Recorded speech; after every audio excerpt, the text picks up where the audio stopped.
ஆரல்வாய்மொழி அறிஞர் அண்ணா கல்லூரியின் நாட்டு நலப்பணி திட்டம் அணி மற்றும் ஆசாரிப்பள்ளம் அரசு மருத்துவமனை சார்பில் இரத்த தான முகாம் நடைபெற்றது. இந்த முகாமுக்கு கல்லூரி முதல்வர் கலைவாணன் அவர்கள் தலைமை தாங்கினார்.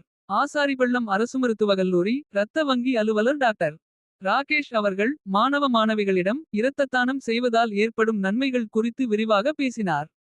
நாட்டு நலப்பணி திட்ட அலுவலர் சுபாகரன் இரத்த செல்கள் எவ்வாறு பிரிக்கப்படுகிறது என்பது பற்றி விரிவாக பேசியதோடு நிகழ்ச்சியையும் ஒருங்கிணைத்தார். கல்லூரி பேராசிரியைகள் சிம்லா ஸ்டார் மற்றும் சங்கரம்மாள் ஆகியோர் கலந்து கொண்டனர். மாணவ மாணவிகள் ஆர்வமுடன் தங்கள் குருதியை தானம் செய்தனர்.